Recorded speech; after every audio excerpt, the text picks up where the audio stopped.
amigos e amigas que nos assistem neste momento. Agradeço o privilégio de contar com a companhia carinhosa de todos e espero contribuir da minha maneira neste trabalho que é oferecido pela Sociedade Espírita Círculo da Luz, para que nós possamos, estudando mais uma vez nesses momentos em que aqui nos reunimos virtualmente, conhecer e compreender um pouco melhor a mensagem de Jesus e assim aproveitá-la nas nossas vidas. Pensemos nele neste momento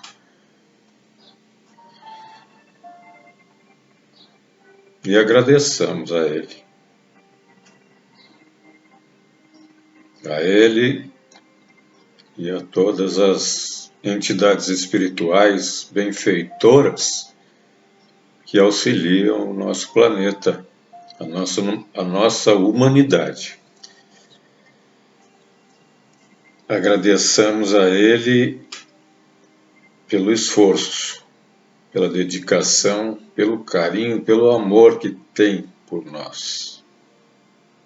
E a Deus por nos ter enviado este amigo, este mestre, este condutor dos nossos caminhos para a felicidade plena. Agradecidos, então, a todos esses amigos espirituais, a Jesus e a Deus, pedimos para iniciar o nosso trabalho de estudo desta ocasião. Muito obrigado, que assim seja. O estudo de hoje nos traz o capítulo 13 do livro O Evangelho segundo o Espiritismo. Vai tratar da caridade. Mais especificamente, é o primeiro capítulo na sequência do nosso livro, que trata mais especificamente da caridade, da prática do bem. Não saiba a vossa mão esquerda o que dê a vossa mão direita. Se nós refletirmos sobre os ensinamentos de Jesus, vamos encontrar na base de todos eles um que é fundamental, que é o princípio da eternidade da vida ou da imortalidade da alma, que já era conhecido antes dele, mas que pouco compreendido, e que ele veio não só incentivar nesse sentido o nosso conhecimento, fazer com que aprendêssemos mais a respeito dos verdadeiros princípios que nos direcionam como espíritos em evolução, mas também ele fez o que mais convence, demonstrou isto, depois de crucificado, reaparecendo, materializando-se para muitos daqueles que seguiam ele e que acreditavam na sua mensagem. Demonstrou então a imortalidade. Ele não havia morrido, mas simplesmente passado para o outro plano, ou deixado o plano material, deixado o corpo, passado a ser só o espírito que é puro. Este princípio é fundamental porque sem ele nós não encontramos razões justificativas para os males e para os benefícios que a vida nos oferece. A vida, tanto material quanto que nós chamamos de existência, né? Quanto a vida espiritual, que é a vida imperecível ou a verdadeira vida. Sem esse fundamento da imortalidade, não haveria motivos para nós nos esforçarmos por nossa melhora evolutiva, melhora moral, para combatermos em nós os maus hábitos e cultivarmos as virtudes. Então, é fundamental compreendermos isso para entendermos o que ele ensina, né? Como caminho, verdade e vida.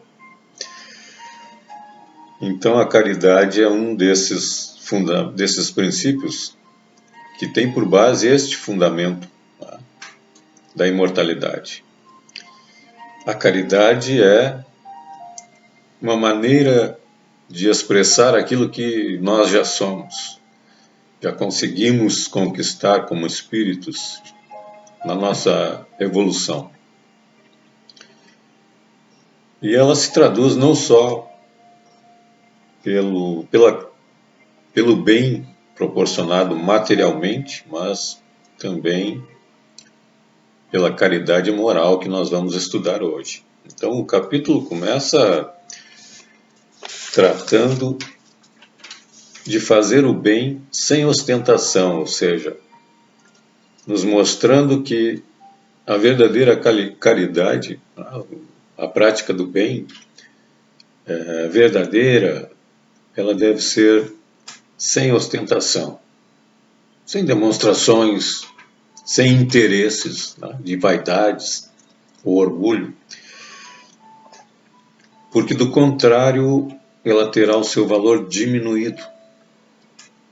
Aquele que vai ser beneficiado vai receber, mas aquele que pratica terá o valor diminuído para si, porque fez em função de interesses, seja lá para atender ao seu orgulho ou buscando um retorno, qualquer que seja, um retorno desta caridade. Então a beneficência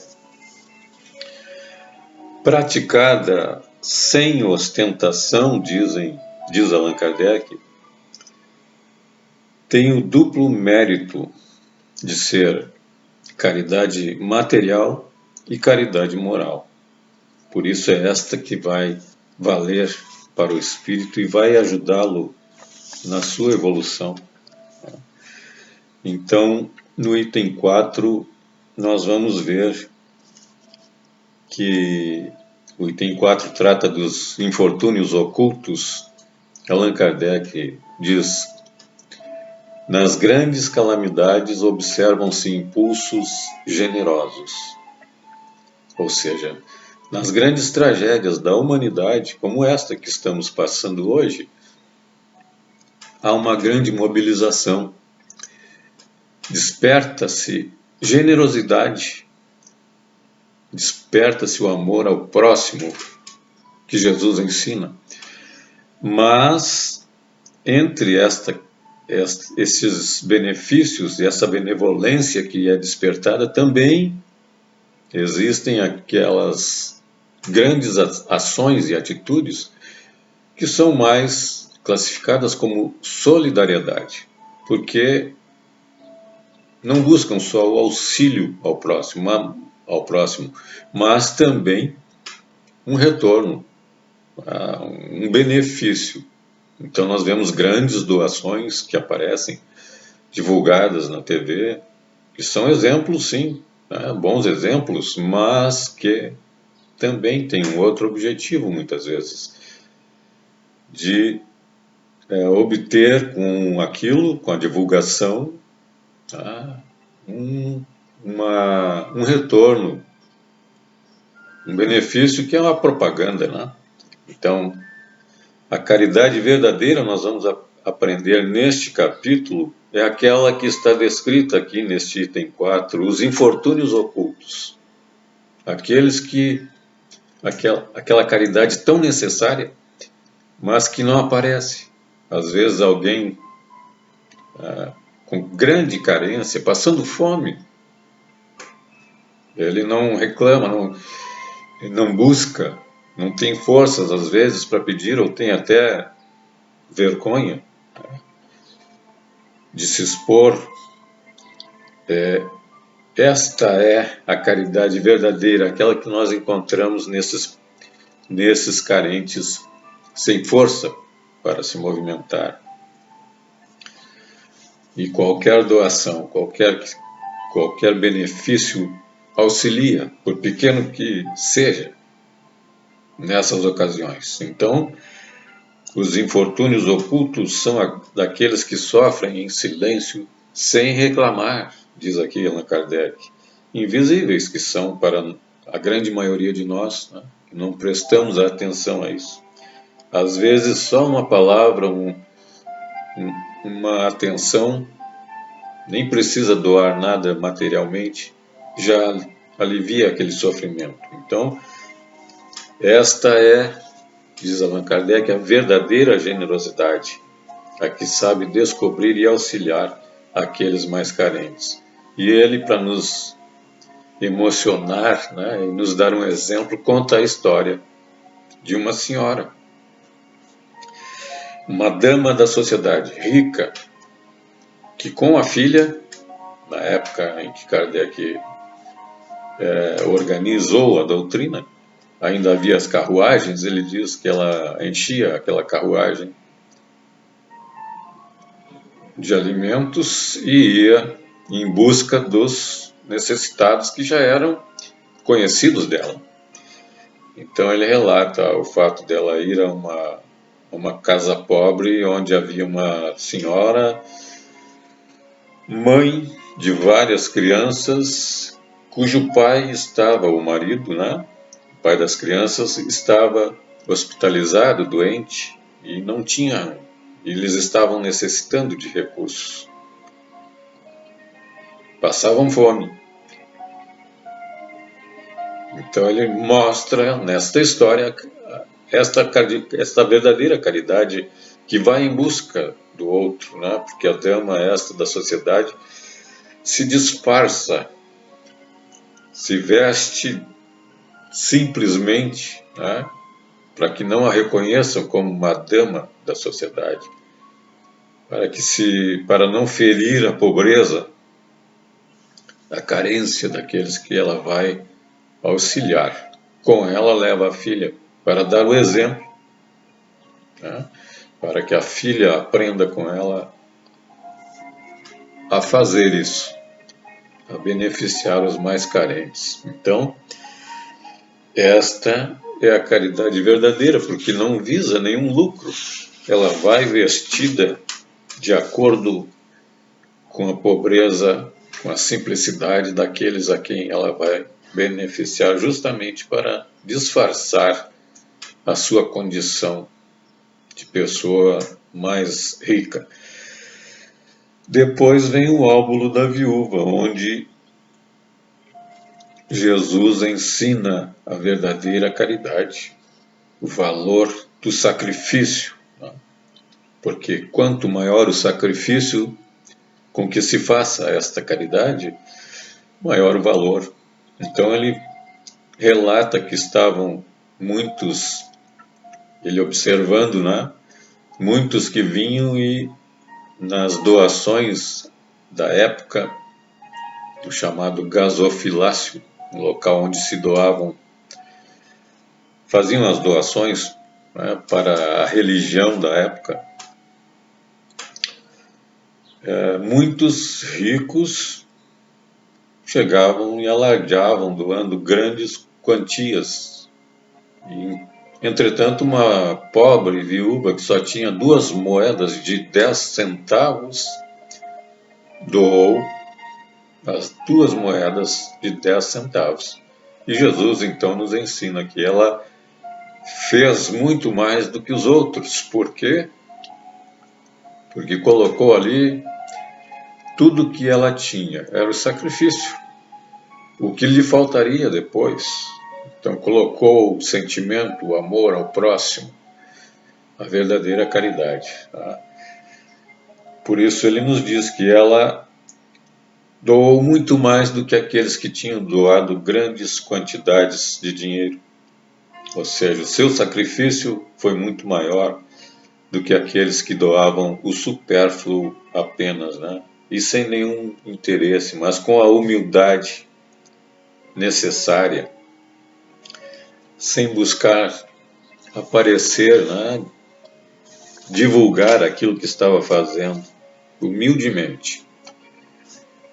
E nas instruções dos Espíritos, no item 9, então, nós vamos encontrar mais lições sobre o que é, de fato, a caridade, porque a maioria de nós ainda leva este conceito para o aspecto material, né? Caridade material, doar, dar esmolas, fazer o bem materialmente. E isso também é importante, sem dúvida, porque muitos passam necessidades, tá?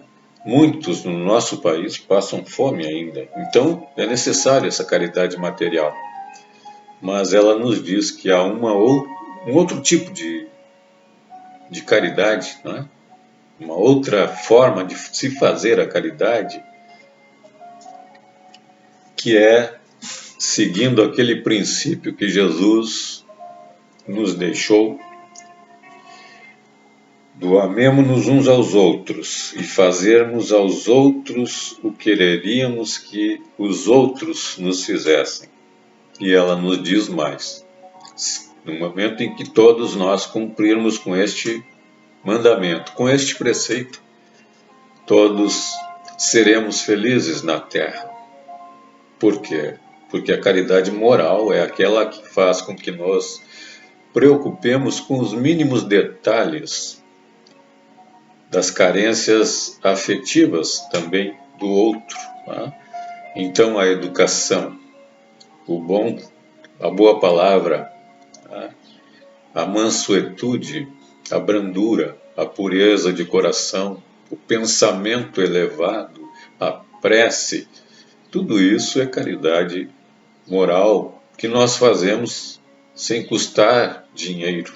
Tá? Nós podemos fazer sem custar dinheiro algum, bastando que para isso compreendamos e coloquemos em prática o princípio do amor ao próximo, do amai-vos a vós mesmos, como vos amei, como diz Jesus, né? De fazer ao outro aquilo que queremos que o outro faça por nós. Então, muitas vezes, basta uma atenção, uma palavra, um cuidado maior com aquilo que expressamos e já estaremos praticando caridade. Então, diz ali a irmã Rosália, para nos orientar melhor, a caridade moral consiste em nos suportarmos uns aos outros. Vejam, nos suportarmos apenas. Ela nem fala em amarmos. O amor já vem num passo seguinte, mas no momento em que nos suportamos uns aos outros de maneira melhor, sem ferirmos, sem agredirmos, sem levarmos em conta as agressividades dos outros, ou seja, assimilando melhor os impactos que nos ferem, sem retribuí-los, isso é caridade. A paciência, o perdão, a indulgência. Tem uma amiga nossa que costuma falar sobre a questão 886 do Livro dos Espíritos, que é perguntado a eles, né, como Jesus entendia a caridade, e a resposta dos Espíritos ela fala no BIP, costuma dizer, é o BIP, para gravar, né? É melhor para a gente memorizar, ter essa sigla, o BIP, BIP, benevolência para com todos, indulgência para com as imperfeições dos outros e perdão das ofensas. Isso é caridade moral e leva também a caridade material, né? Porque aquele que moralmente se eleva, ele se preocupa em todos os aspectos com o outro. Então, depois de nos ensinar sobre o BIP, que esta amiga costuma repetir muitas vezes, e eu gravei muito por causa dela também. A irmã Rosália nos diz, se despedindo na sua mensagem: adeus, pensai nos que sofrem e orai. A oração é uma caridade. Pensai nos que sofrem e orai. Nos que sofrem aqui na terra e nos que sofrem no plano espiritual, porque eles precisam também de preces. Então, no item 10, nós vamos encontrar, na mensagem de um espírito protetor, mais ensinamentos, nos dizendo, por exemplo, que muitos alegam não ter recursos para fazer a caridade. Mas ele diz, de 1000 maneiras se faz a caridade, por pensamentos, por palavras e por ações. E recomenda seguir os conselhos da consciência. A consciência que é o nosso juiz, né? Porque sempre que ela nos acusa de alguma coisa e nós nos sentimos mal, é porque não fizemos direito, né, aquela coisa. Não agimos da maneira mais correta. Então ele diz para seguir esses conselhos, porque ela nunca erra. É ela que nos ajuda a progredir. E o bispo de Argel, Adolfo, no item 11, nos diz: é na caridade que deveis procurar a paz do coração, o contentamento da alma, o remédio para as aflições da vida. O remédio para as aflições da vida, porque aquele que faz a caridade se preocupando mais com o outro, ele esquece das suas próprias dificuldades, até da dor e da doença, e sente-se aliviado por isso. Então, é o remédio, a caridade, para nós próprios. São Vicente de Paulo, no item 12, diz: amai-vos uns aos outros. Não pode a alma elevar-se às altas regiões espirituais, senão pelo devotamento ao próximo. A elevação espiritual depende desse devotamento ao próximo.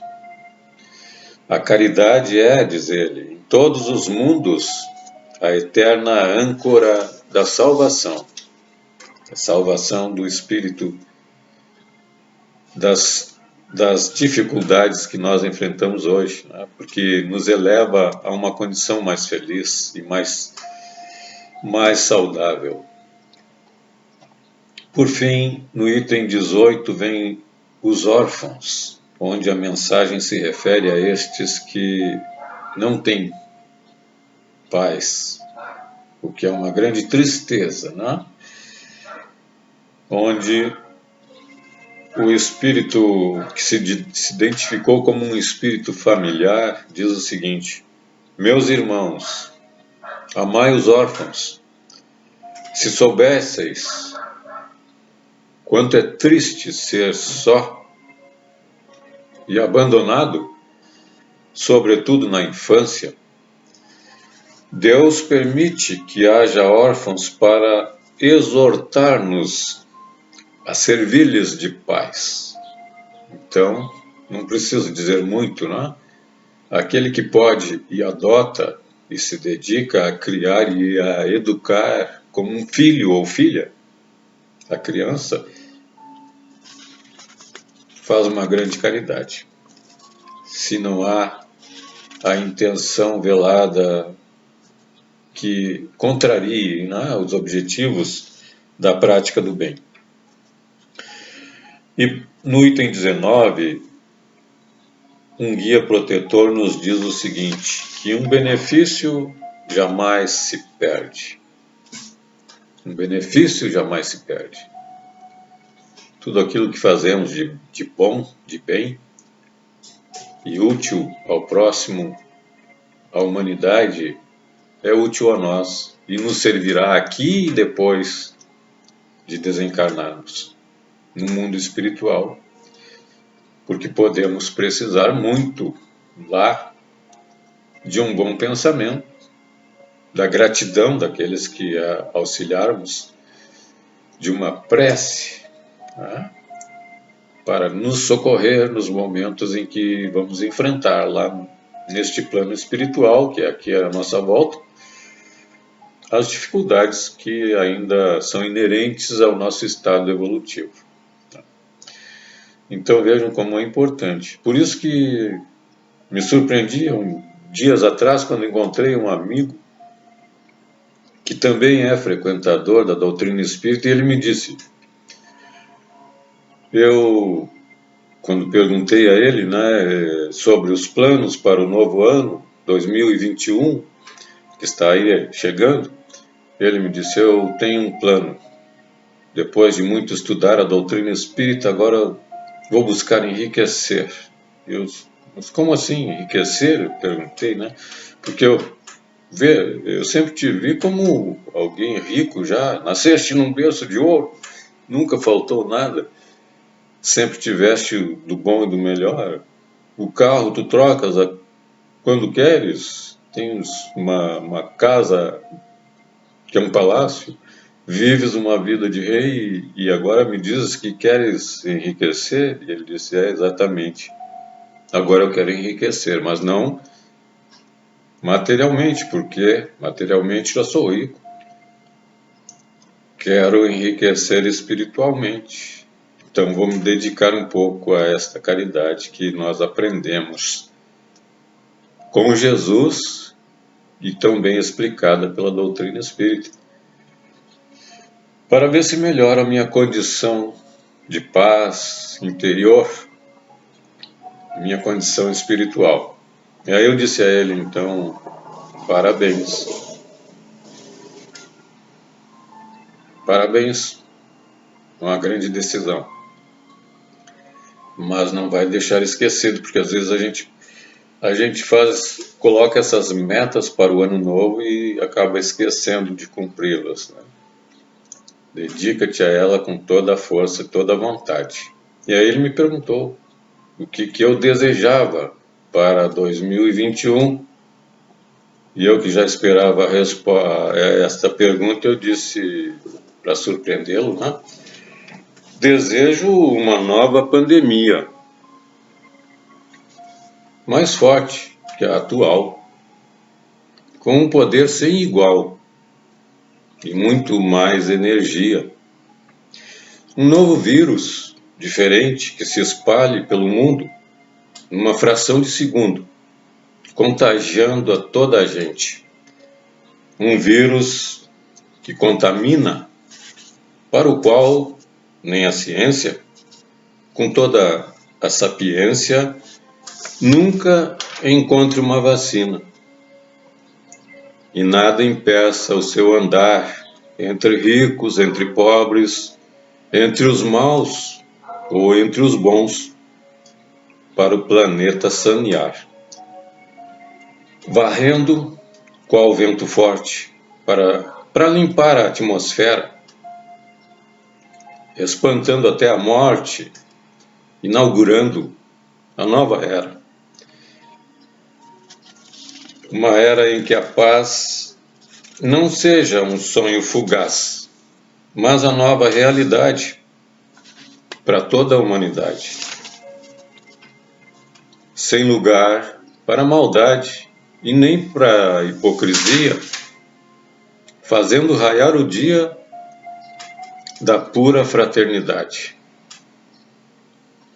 Um vírus que contagie toda a nossa humanidade com o sintoma da bondade, para que o mal silencie, que expulse o fanatismo e afaste o preconceito.